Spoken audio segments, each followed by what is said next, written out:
Chicane Media Podcast. I got my boy Craig here. I'm Jonathan, and today we're going to be kind of talking about the first race of the season. Happened this morning in Bahrain. First race is under the belt, baby. Let's go. So it's for me, because I'm a Red Bull fan, a little bit more exciting start to the season. Nothing new. However, I would say it was an eventful race. So what are your thoughts on how things kind of kicked off?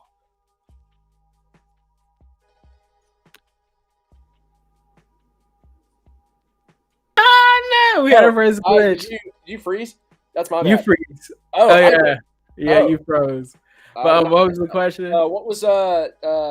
Give me some of your thoughts on how things kind of kicked off. I know because you're a Mercedes fan, they didn't do pretty bad. They didn't do pretty good. Yeah, so I think it went well overall for everyone. But, there were definitely some mishaps. So yeah, I'm not gonna lie, I did get in at like lap 5, and I heard there was a first lap incident because I had to drive to work and do all of this stuff, and these dudes were like talking, trying to need help with the smallest things. Like, hey, I'm trying to move my presentation, so I'm like, I'm looking at my phone like you don't need me here today, sir. You just need me to kick you off. Like I'll be the perfect person and stay at work and talk to people. Hey, how you doing? But I'm like, it's race season now. I don't care. If I'm not teching in the room, then I'm out. Like I don't care. I'm out, dog. Dude, that's gonna be me on Sundays now. Like, as much as I want to help people, I'm gonna be like, dude, my schedule from this point forward for the rest of the year is gonna be chopped up. Yeah, and I know we're supposed to be talking about the race, but 24 races, so we're getting half a year starting today of F1 racing. Indeed. Which is crazy. I think this year will be the test on whether or not they continue to do that many races. Because there was a lot of races they committed to having on the calendar, but I'm like, I don't know how many of those are actually, I mean, take for instance Vegas, right? Right. I think the kickoff of Vegas was fantastic, but I don't foresee it lasting too long. I could be wrong because it's Vegas. They're going to keep it on the calendar for the next, in 5-year increments or whatever. I think NASCAR. Yeah, I think NASCAR even went there as well, or they're going there now. So it's like, if Vegas continues to be on the calendar in both F1 and NASCAR, they'll have to eventually build a track in Vegas. They're not going to keep shutting down a strip or whatever for a race, even though it'll be it won't be 2 times a year because they'll have to have just about 10 days, and that's a lot of money in Vegas terms of losing. You know what I'm saying? So they'll eventually have to build a track. But as far as the race goes, hey, it's Vegas. What happened? I said, hey, it's Vegas. Yeah, it is. It's like, but yeah, 2 ways. Yeah, but I think with F1 though, to get back on track, my bad. Back on track. But with the race today, Max was going by lap 5. I think. Dude. I wasn't even worried about it because everybody was like, the pace of the Red Bull during practice was scary. So I just during the race, or Max Verstappen, more so than Red Bull. I didn't expect it. And that sounds contradictory being a Red Bull fan. However, there were the few worries with the teams and whatnot, and the question in the back of my mind is all right, it could go either one or 2 ways, good or bad. So even if you've been dominating for the last couple of years, I think you probably was just waiting. I was it's glitching, but I was gonna say I was like it's glitching, but even if but even with that, it's just like I'm thinking you wasn't expecting the gap to be as big as it was again. No, and I looked at it just with how they have been as a team over the last couple of years, and at some point you have to pass off the torch of dominance to another team. Mercedes has been undoubtedly probably one of the top performing teams in the last decade, but at some point all things must come to an end. Somebody else has to take that, and I think because Max is 26, 27, he has an opportunity to be the next Mercedes, for lack of a better description. But then again, I look at Russell's performance and say he could be. I think he has a great opportunity to become the next Lewis Hamilton over the next 10 years, because he's young, he's not super like one of those guys that like stands out a ton, with his performance. Yet his consistency is what I think is probably the biggest factor in him becoming, or at least filling the shoes of Hamilton. In the future. Yeah, just keep that Mercedes. Because I'm like, who else can take that, right? Who else can fill? When you already have someone with that consistent track record and performance record already in your team at a good age bracket to proceed and compete with Max. So it's like everybody's like, oh, who's going to take him on the choice? I'm like, dude, Russell's already in line with that. Come on.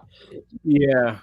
I mean, I don't think he'll equate the stature of Lewis Hamilton, but I think he can be at Mercedes and kind of keep them competing, however long he races. If they give him a halfway decent car at least to compete in the championships, despite, past these regulations, I think, Russell will be definitely good. But to go back on the races, so we talked about Red Bull, and it's just nothing. Dude, for Ferrari, I could tell already Carlos is not taking no second seat to Charles this year. I'm like, all right, I'm leaving. I don't think I've ever seen so much competition like between teammates. Like, I mean, rewind the clock with Bottas and Hamilton a couple times in the last 5 years when he was on the team. But in one single race, I don't think I've ever seen more back and forth between teammates in a single race. Wow. Yeah, like I said, I've been rewatching those older archive seasons with the early Mercedes dominance with Rosberg and Lewis, and even though they were competing, it was more so one person would probably have a gap or something like that. But it wasn't like this. You know what I'm saying? Maybe what is it? The Red Bull era with Sebastian Vettel and Mark Webber. You could say that.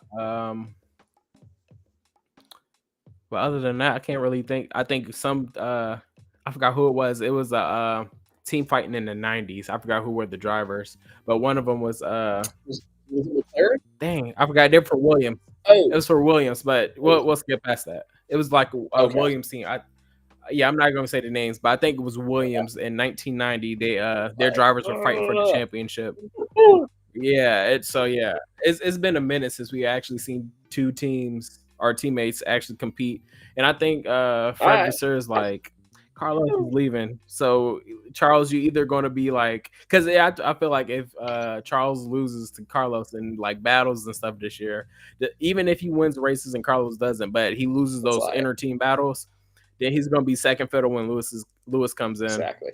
And that's exactly how I feel. It's Charles has to win. It's win these battles. You have that pressure, right? And from a competitive standpoint, it's like, what can you do? So you have to put 110%. And I look at these drivers and how they perform. I have no doubt they're putting that in, but sometimes things don't go as expected. So it's like, time will tell. I kind of look at that between Ricardo and who is it? It's Ricardo and Tsunoda. Yuki. So, I mean, what happened today? It's just there's so much like, because I see Tsunoda as aggressive. I think that was just more immaturity. A little bit, and I would say that. No, I put it like this because it's a situational thing. It wasn't like they were on the same tires. Like Daniel was on soft tires, Yuki was on hard. Both of their tires are used, but still, the whole theory is Daniel was on softer, younger tires. So why is Yuki complaining about giving up the spot, and then after it, like on the lap coming in, he get a little spicy? Like, come on, bro. Yeah, a little unnecessarily spicy. And come on, bro. I see that, and I'm like, come on. It's a gentleman's game, right? Have your respects, especially for your same team. Right. But then again, in this kind of sport, your teammate's your worst enemy. So. But no, it's like Daniel said it in the post-race interview. He was like, we knew going in that I was going to be on the softs. He was going to have the advantage at the end. So I don't see, like, if it was talked about before, I get it. You know what I'm saying? But if it was like a safety car and Daniel was able to get it for some soft tires, You see what I'm saying? But like Daniel basically said, like we talked, like we knew I was going to be on the softs at the end of the race. So if that opportunity was there, he should have known to move out the way. So that's really a Yuki problem today. That was really bad on Yuki. And I like Yuki. I like him, so but also just like his consistent just aggression. Like that I mean, Liam Lawson is right there, so Yuki can't be acting like this. You know what I'm saying? Yeah. If he can't have, I'll say 2 more of these moments before summer break. I swear. I promise you. I promise you. I'm saying it now, and to our zero people watching this, I'm still saying it. If Yuki has 2 more tantrums before summer break, Liam Lawson is going to be the other driver for Red Bull next year, because today was like a number one. Like, come on, yo, it's the first race of the season. Like, you coming and that's like what I said. I'm like, dude, so like I said, you have your respects, but there are times to do that and times to not do that.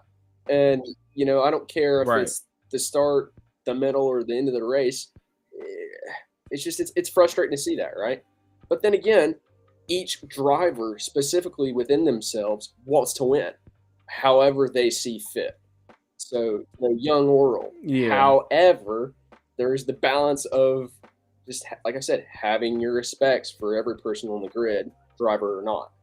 And so, I think Daniel about to wax. I hope so, because for the next couple of races, I just think Daniel's about to wax Yuki just because of what happened. And after watching, the last or latest season of Drive to Survive, honestly, I wish Lawson would have taken Yuki's place. That's cold to say, but I don't think he's more of a balanced person when it comes to professional behavior on and off the track as a person. Yeah. Now, putting him against everybody, including his own teammate Danny Rick, it's probably a death sentence because he's young. However, you got to start somewhere, and then that Red Bull lineup, it's a great opportunity. I think it's. No, not that, but I'm saying like you got Max Verstappen, Sergio Perez, Daniel Ricciardo, and then Yuki Tsunoda. That's like you can't be acting like that, and you talking about, you know what I'm saying? You just can't be acting like that when those are the guys in your camp. That's true. So just take Yuki out and put Liam Lawson in that group. That's a nice group right there. You know what I'm saying? That seems like a fun group. I think Yuki is a fun person, but I think on the track, but stuff on the track about to get him called out off the track. So I hope not, because I think that just feeds the reputation for Red Bull and whoever's associated. VZ Cash App RV. So I hope not. That's all I'll say. What was I saying? Oh yeah, Logan Sargent in 20th again. Man, sometimes it's just like that just hurts. I know he had a bad start, but still, it's like. But dude, Hulkenberg dropped way down, like within the first 10 laps, which just was really, really tough. But to bounce, but to get still not end up in the bottom 4 though. I mean, it was close, but to not end up in the bottom 4. Yeah, I mean, it could have been worse. But it also could have been better. Yeah, because Alpine knows they suck. So everybody who finished below them had an excuse today. Everybody has an excuse. I don't want to say suck, but they know they built the bad car. I bet everybody's they're thankful that they're not Alpine. Right. And I already told you in the messages, it's just like I think that's more of a corporate thing. Since they fired Otmar, they had to. Because, like I said, whenever you hire somebody new, the first half of the season is going to be last year's car. So, but I personally feel like since they're already dealing with their personal engine issues, I think the car they basically are just not going to touch. I guess they'll try to just figure out a new concept and then just bring upgrades or a new change sometime later this year because they don't really have an option at this point, especially with when they got rid of Otmar, which was kind of after the majority of upgrades are made coming back from summer break.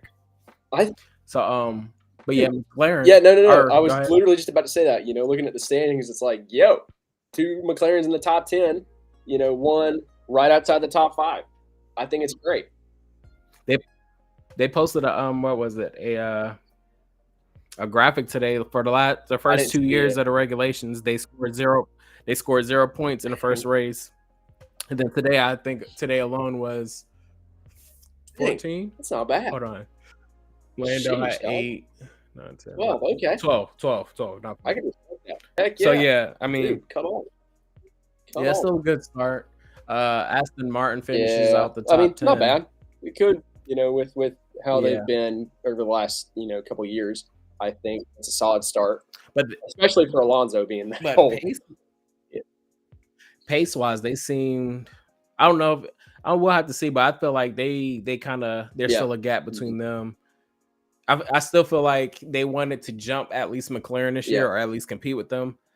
I still feel like there's a substantial gap between the top 4 teams. I think I told you. I feel like, or no, we thought Aston Martin was going to beat it. Based off this first race, it's still Red Bull up here. Ferrari. It's looking like Ferrari, Mercedes, and McLaren, depending on whatever track, might be able to compete with Red Bull. And then it's like Aston Martin, RB, maybe Sauber and Williams in that middle field for I guess 6 through 8. Yeah, that middle. I mean, it's going to be a lot of. It didn't surprise me that Sauber ended in behind the top 10, but because I think that also. I think they made a lot of upgrades. Yeah, they did a lot of good changes because I think last year they just did not do much with that. They really touched it. Yeah. So it's like, well, all right. That was something like people knew. They was like, well, honestly, they had the old technical director from. Who was it? Oh gosh, Adrian Seidel, I think. And I forget where he's from though, but I remember that name. Yeah, but they picked him up from McLaren. Got it. So basically, he came in. He was like, all right, I'm just not going to touch the car this year, and then. Because this team is really so in limbo. I like the lime green, but it's just like their name is Kick Sauber Ferrari. Like, get it together. Like, you know what I'm saying? It's not really. It's like Visa Cash App Red Bull, right? Visa Cash App Red Bull and like, Kick Sauber Ferrari. So it's like, come on, like, dog. Get it together, my G's. I will say this. I think Haas did better than what most people, even themselves, projected. I would agree. I think, they have potential to be that redemptive team, and because they've had that drive for the last 2 to 3 years, 2 to 3 seasons, and we haven't heard much from some of the lower tier teams like Williams and Alpine. I mean, we can make our assumptions, but I think to maintain more consistency, they've got 23 races, and where they're already at as a team, Haas is a great way to develop, to get more in the top 10. So I think it will happen. Not making a bold prediction. I think with Haas, RB, and Williams, they could get lucky if they're even somewhat prepared for like a safety car. Yeah. You know what I'm saying? Like they have to be prepared for those moments. Yeah. One of those moments where it's like, okay, this could be the day we end up on the podium, or at least heavy in points. I think they are capable of getting there if they have the points. I think based off of pace, obviously their cars aren't as good, but I think if they're ready, if they get a position at the right place in the right time with the right tires, they could score major points. I feel like with those 3 teams, Haas, RB, and Williams, I feel like they could snatch up some good points if they're prepared for the right scenario. Seeing how today's race turned out, either Mercedes or McLaren touching Ferrari at all? Mercedes had a lot of issues apparently with the battery. I feel like we'll see next. I feel like so Mercedes, what is it? Mercedes had finished in the top 5 or top 4 of practice 2, but that's because they ran their car super low. I think they couldn't run it low because of the wear. You remember Charles and Lewis got disqualified because of the wear on that skid board.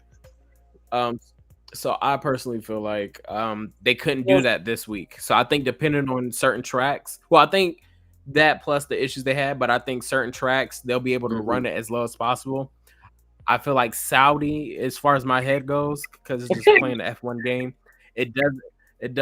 It's a new it's a new track, so it's very flat. It's not bumpy. Because the thing about Bahrain was it's a very rough track.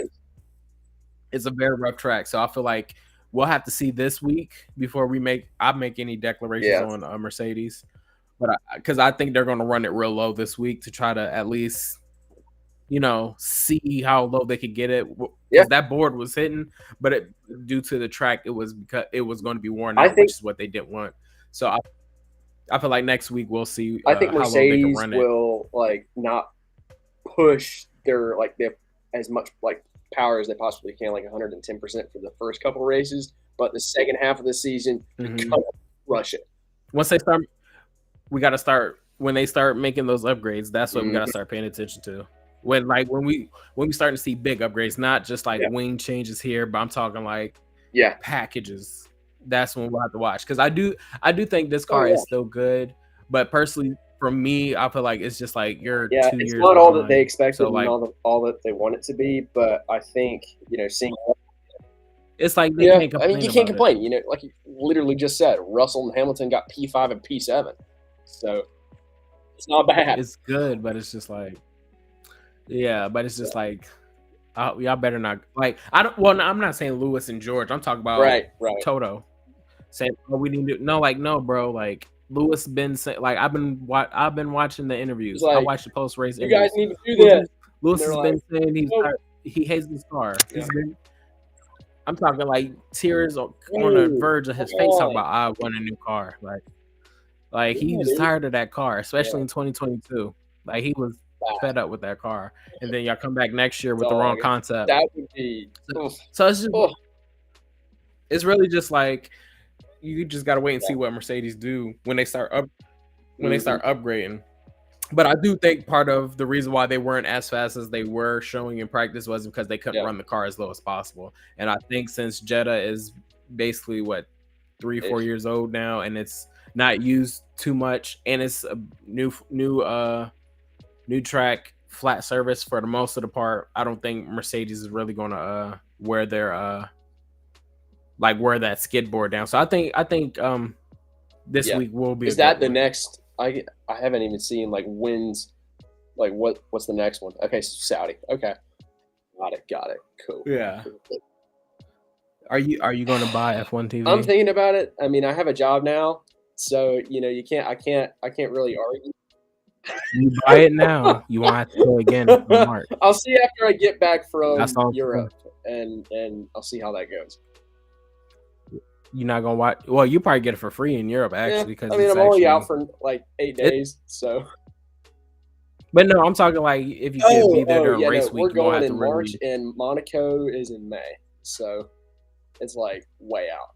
So I wish we were going to Europe during in preparation at least 2 or 3 weeks out, but it's 2 months out. Yeah. So there's no way, and I'm kind of sad. No, I'm talking about what is it? I'm talking about at least watching it on TV. No. Here in America, see if I can tune in while I'm over there. Yeah, for them it's football on Sunday. Yeah. It's definitely going to be on cable television. Oh yeah, dude. I don't. It's not going to be in English, but wait. Where are you going? So my day will be in Monaco. I'm going to walk the circuit, which will be pretty sick. Yeah, you said that. Yeah. But we're going all over the place. It's a whole thing. Yeah, if you're going to Monaco, you'll definitely be able to turn it on TV. They're going to speak in French. Oh yeah. Hey, but engross myself in the culture. Let's do it. Right. Much like that. But yeah, you'll have it. Yeah, for them, it's definitely going to be on TV. Yeah, for sure. But if you want to talk about the Christian Horner, stuff, okay, yeah. I was never that invested in it. I just wanted to wait and see. What's happened. Yeah, we're out of the fire from what it seems like. Nothing has come up super recently outside of a Google Drive that has seemed to have been fake. Yeah, I'm not making my, I don't say making my assumptions, and this is an assumption in and of itself, but it doesn't seem like it was, there was no concrete evidence whatsoever. I what's happened, and as a person, you can I don't care what status you are. It's tough because I'm a Red Bull fan and also a Max fan, so I'm a team and a driver fan. Right. And to see like the leader of that do something so just dirty, for lack of a better term, is just like crushing to see that. Yeah. But then again, I don't know. It sucks for everybody, right? Yeah. But then again, like I said, it's fake now. So and the timing couldn't have been worse. And so that's why, like, it was so frustrating and all sorts of just sucky to see that. If it were true, I would lose all respect. Like I said, I don't care who you are. Mm-hmm. That's unacceptable in any sort of situation. Right. But it's not real from what it seems. Yeah. So, which is relieving. Yeah. And that's why everybody. That's why I've never had a comment about it because I made my jokes, but it was just like, it's just, if you do it, it sucks. If you didn't do it, then like okay, like I'm not super celebrating if it's fake.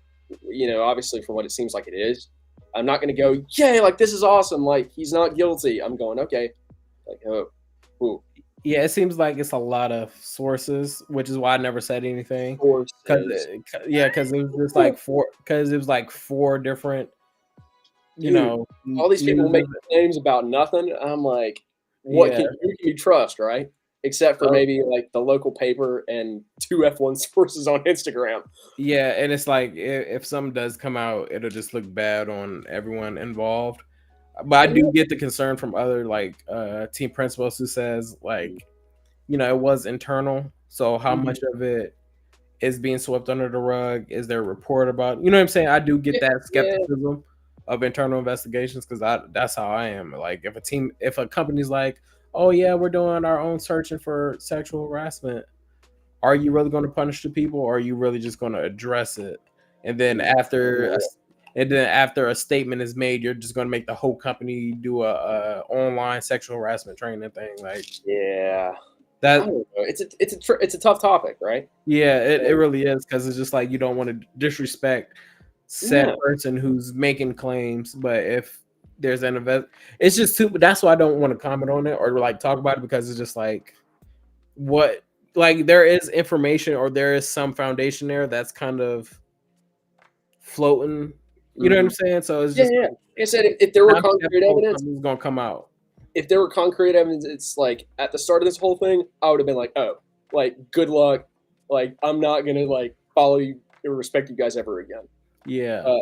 As things went on, it's like, okay, nobody really stepped forward and said, they just made claims. Yeah. So it's like, because I didn't see text messages. I didn't see, nobody leaked anything, that was either real or fake or whatever. Nothing was leaked. So it's like, how can you actually, bring this to a whole court proceeding with almost pretty much nothing to build it off of?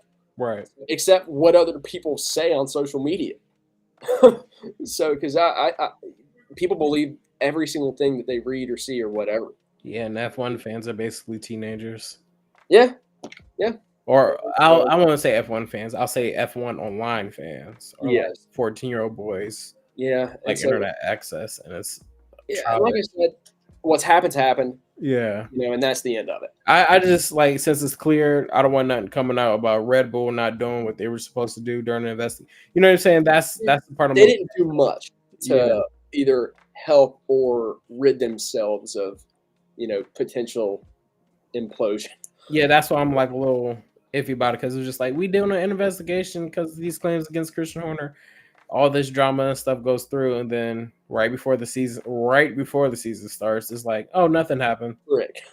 Like you let that momentum build up only to you see what I'm saying? Like I said, and that's what I'm so surprised about how quickly it took for them to not solve it or not, come out claim nothing happened. To claim nothing happened. I'm like, why drag it over? If you know the answer, go ahead and tell people. Exactly. Like, yeah, and that's why I'm like, that's why I don't feel it's not sitting right with me because it's just like.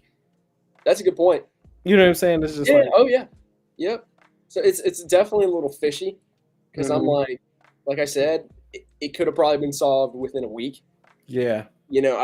But I'm no detective. Right. So, I don't know.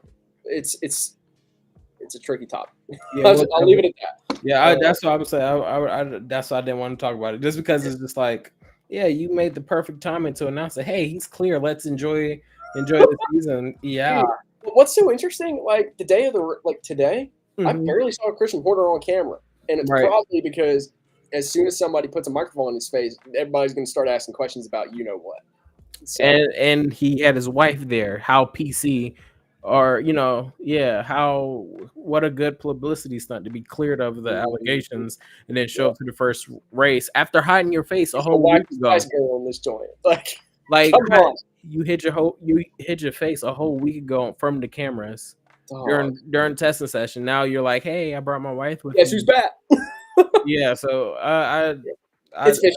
Yeah, it is fishy. That's why I'm fishy. not. We'll never know. We're not rocking with them. At least from what it seems, But then again, people believe what they want to believe. Mm-hmm. So, but anyway. But yeah, it was an eventful race, at least for us. There was a good battles going around, and usually Bahrain recently, since they turned it into a testing site and then a testing site, then a like first race, a lot of guys are familiar with the track very early on. So it's like that first race, a lot of people are like, they know where to break. They know the track so well at that point in time. The first races has been good the last couple of years. Side note, I was scrolling through Instagram like after the race, and a recommended thing popped up. It was Romain Grosjean taking a selfie at the turn where he crashed at Bahrain. And he was like, I visited this corner yesterday. I'm like, yo, my guy, like freaking GOAT, man. Like, come on. Like, why are you taking a picture, smile? Like, that's his claim to fame right there. Like, that's fair. I felt that was weird. Like, yay! Yeah, it's like, yay, but whoa. Some of the comments were very mixed. It was like, this is the place where I almost died. Like I'm gonna be traumatized, bro. Like, come on. I mean, but that's what he's known for, being in F1. So #man on fire, baby. And he did not have a great career. So no, he did not. Capture dubs when you can. This is true. And it was also cool to see Steiner on the grid before the race. Yeah. That was heartwarming. Yeah, exactly. So I feel like, this first week was good. Like I said, I was kind of at work, so it was like, that's fair, dude. I barely got to watch any qualifying, if it makes you feel any better. So I was like, all right, I watched a couple highlights. And then just qualifying was exactly what we saw in the race, low key. Yeah, low key. I mean, apart from like Red Bull, not because Red Bull is going to be like last year. They're not going to really have that much pace on Saturdays. They'll have all the pace on Sundays. So I think really qualifying is somewhat exciting. Yeah. Somewhat. Yeah, somewhat exciting. Because just to see who does something crazy and who gets knocked out in Q1 or Q2. Yeah. But because we can assume all the higher up teams are just going to do their thing and stay in the remaining position. Yeah. So unless they have a situation happen, it's not really nothing else to look for. Yeah. Like Mercedes was doing just going out last, but everybody on the media was kind of like hyping up, oh, Mercedes is about to be kicked out, but they purposely waited until the end because they literally had the cars held until like checking in times and stuff. I was watching Lewis Hamilton's like cam, so it's like they were just like checking the times, be like, okay, now it's good to go. So it was a good race, but the weekend, it was unfulfilling leading up to the race. Yeah, the race was good though. Yeah, it was. I'll hand it to everybody. I guess the next question is, what are we going to talk about the next episode? Is it going to be a race recap, or what you thinking? It's definitely going to be a race recap. All right. I don't think anything news popping up as far as I know, unless from some like major news. I don't see anything. Oh yeah, that's fair. So next Saturday at 7. Is it next Saturday? Are they on Saturdays now? Oh no, the first 2 races they are. I don't know. They're just on Saturdays. March I think it's a scheduling thing. Racing Saturday at 12. All right, cool, sick. Yeah. So we have that. I'm down. I think that's just about it. Unless something crazy happens. Yeah. That being said, you want to wrap us up, close us out? All right. So thank you guys for watching. Heck yeah, baby. The people who were here. The people who were here. The crowd. The people who were here. Like and subscribe. I'm Carolina Craig. I'm Jonathan. We'll catch you guys on the next episode. Peace. All right. Peace.